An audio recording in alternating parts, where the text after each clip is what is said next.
Đây là bức tâm thư gửi các vị lãnh đạo Đảng Cộng sản và những người đang vẫn giữ khư hô hào rằng Đảng Cộng sản là đường lối đúng đắn, là chân lý, là thiên đường bất tử, và luôn nói rằng nếu không có Đảng và Bác Hồ vĩ đại thì làm sao có đất nước Việt Nam ngày hôm nay. Chúng tôi là thế hệ trẻ của Việt Nam đã và đang được học tập dưới hệ thống nhà trường xã hội chủ nghĩa. Chúng tôi được giáo dục về lý do tại sao có cuộc chiến tranh Việt Nam qua những cụm từ như chế độ khát máu Mỹ diệm, miền Nam bị Mỹ ngụy kìm kẹp, đánh cho Mỹ cút, đánh cho Ngụy nhào, ách thống trị thực dân kiểu mới của Mỹ và giải phóng miền Nam ruột thịt, vân vân.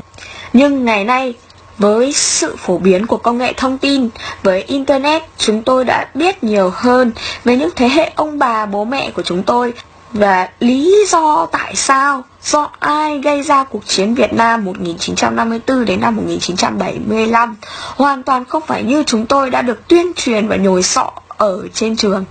Tuy nhiên, chúng tôi vẫn đang có rất nhiều thắc mắc rất đơn giản, nhưng rất cần một sự trả lời thích đáng. Chúng tôi rất mong Chủ tịch Quốc hội Nguyễn Thị Kim Ngân, Chủ tịch nước là Đại tướng Công an Trần Đại Quang, Tổng Bí thư Nguyễn Phú Trọng, Thủ tướng Nguyễn Xuân Phúc cùng toàn thể các cô, chú, bác, anh chị đảng viên là những người đã và đang phục vụ cho Đảng và Nhà nước Việt Nam, là những người vẫn khư cho rằng chiến tranh Việt Nam là cần thiết để giải phóng miền Nam, thoát khỏi sự kìm kẹp của Mỹ ngụy và tiến đến thiên đường xã hội chủ nghĩa. Điều thứ nhất là sau năm 1954, sau chiến thắng Điện Biên Phủ, Hiệp định Geneva đã được ký kết ngày 27 tháng 10 năm 1954, chấm dứt cuộc chiến tranh Đông Dương lần thứ nhất. Trong thời gian Hồ Chí Minh lãnh đạo chính quyền miền Bắc, tại sao 1 triệu người dân miền Bắc phải lên tàu đua nhau bỏ chạy vào trong miền Nam cho Mỹ diệm kìm kẹp, mà không ở lại cùng Nhà nước Cộng sản Việt Nam và Hồ Chí Minh? Con số 1 triệu này còn có thể gấp lên nhiều lần nếu như không có sự bạo lực ngăn chặn của nhà nước không cho họ ra đi. Tại sao ngoại trừ một số đảng viên Cộng sản ở miền Nam tập kết ra ngoài Bắc, người dân miền Nam lại không đua nhau chạy ra Bắc theo chế độ Cộng sản của Hồ Chí Minh mà lại cự tuyệt, đa số nhất quyết ở lại cho Mỹ diệm kìm kẹp? Theo hiệp định của Geneva lúc đó thì mọi người hoàn toàn có quyền tự do là đi ra miền Bắc hay ở lại miền Nam cơ mà. Điều thứ hai, tại sao hồi còn chiến tranh Việt Nam trước 30 tháng 4 năm 1975, mỗi khi có giao tranh giữa quân đội Việt Nam Cộng Hòa và bộ đội giải phóng thì dân chúng đều chạy về phía có lính miền Nam trú đóng, chứ không phải chạy về bộ đội giải phóng? Nếu như dân miền Nam đang bị Mỹ ngụy kìm kẹp, cần phải được giải phóng, thì lẽ ra họ phải hồ hởi mà chạy về phía các đồng chí bộ đội, tay bắt mặt mừng và cảm ơn được giải phóng, chứ tại sao lại bồng bế nhau mà chạy bán sống bán chết để xa lánh các đồng chí ấy, đua nhau chạy về phía lính miền Nam để tiếp tục bị kìm kẹp? Không lẽ họ ngu đần đến nỗi chỉ thích Mỹ ngụy kìm kẹp chứ không muốn được giải phóng à? Điều thứ ba là sau năm 1975, sau khi cuộc chiến đã chấm dứt, sau khi bộ đội giải phóng chiếm toàn bộ miền Nam, đất nước thống nhất, Mỹ đã cút, Ngụy đã nhào, tại sao dân miền Nam lại lũ lượt trốn chạy ra đi, bất chấp mọi nguy hiểm, bất chấp tính mạng, bão tố, cá mập, hải tặc mà vượt Biển Đông, bất chấp các bãi mìn hay bị Khmer Đỏ chặt đầu, họ đi đường bộ băng qua Campuchia để sang Thái Lan? Tại sao hàng ngàn nhân dân miền Bắc, nhất là dân Hải Phòng, đã có kinh nghiệm sống dưới sự lãnh đạo của Bác Hồ Chí Minh vĩ đại và Đảng hơn 20 năm,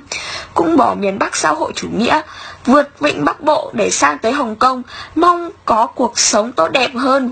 với thế giới tư bản, chứ nhất định không ở lại miền Bắc xã hội chủ nghĩa tươi đẹp kia?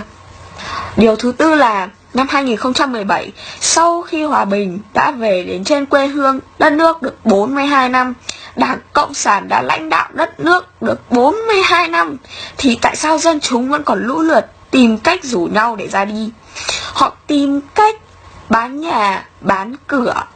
vay mượn có đủ tiền nộp cho bọn đường dây để được bay qua Nga, rồi từ Nga phải vượt rừng lội suối giữa trời đông băng giá để tìm đường đến các nước châu Âu như nước Anh, nước Pháp, Đức để được làm nô lệ. Nhiều người khác tìm cách đi du học và lao động ở nước ngoài rồi tìm cách trốn ở lại. Nhiều cô gái có nhan sắc cắn răng chịu đựng, tủi nhục để lấy toàn đàn ông, có thể già, có thể trẻ, tàn tật, hết thời ở Đài Loan, Singapore, Đại Hàn để có cơ hội thoát khỏi Việt Nam. Tại sao du học sinh, thành phần được gọi là tương lai của đất nước, vẫn luôn tìm mọi cách, cho dù là chưa hoàn thành xong công việc học của mình, nhưng rất muốn ở lại nước ngoài, như là hôn thú, giả mà thật cũng có, với những người Việt hải ngoại chứ nhất định không chịu về Việt Nam để sống và làm việc cho thiên đường xã hội chủ nghĩa. Sau 42 năm kể khi Việt Nam được giải phóng, Cộng sản Việt Nam đã xây dựng một đất nước càng ngày càng tha hóa, đạo đức suy đồi. Người dân luôn luôn sống trong sự thiếu thốn và bất công, bị áp bức mọi đường. Nhờ sự lãnh đạo tài tình và sáng suốt của các bác lãnh đạo Cộng sản, các bác đã luôn tạo được cho Đảng một vỏ bọc hoàn hảo để đánh lừa người dân Việt Nam nhằm mục đích dễ dàng cai trị, chính sách nhồi sọ ngu dân và không cho dân tiếp cận sự thật. Bằng cách xóa đi những trang viết nói về tội ác của mình, đe dọa, bắt giam, cầm tù những con người yêu nước, những tù nhân lương tâm, hoạt động đấu tranh như chúng tôi, đạo đức của con người sống dưới chế độ Cộng sản Việt Nam sau 42 năm thì trở nên xuống cấp, tha hóa, họ trở nên ích kỷ, nhỏ nhen và thiếu văn hóa một cách nghiêm trọng. Giá trị con người xuống cấp nghiêm trọng. Các tệ nạn như ma túy, bạo hành, mại dâm, trộm cướp, giết người tràn lan, dân oan bị cướp nhà, cướp đất mà không biết kêu ai, tất cả mọi người đều bất lực. Người dân oan phải đi cả ngàn cây số để kêu oan nhưng không ai quan tâm và giải quyết. Quan chức thì tha hồ vơ vét, bán cạn tài nguyên của đất nước và áp bức dân nghèo. Xin hỏi cho những con người này ngày đêm tôn thờ chế độ xã hội chủ nghĩa, tôn thờ cái chế độ cộng sản sẽ giải thích như thế nào với chúng tôi đây? Phải chăng những điều trên chỉ là những lời xuyên tạc, chống phá nhà nước của những thế lực thù địch? Không biết có một vị lãnh đạo của Đảng Cộng sản hay một ai đó vẫn luôn mở miệng ra là Cộng sản muôn năm, nhờ Cộng sản mà mới có Việt Nam ngày hôm nay, dám đứng lên để giải thích những điều thắc mắc trên cho lớp trẻ chúng tôi được nhờ.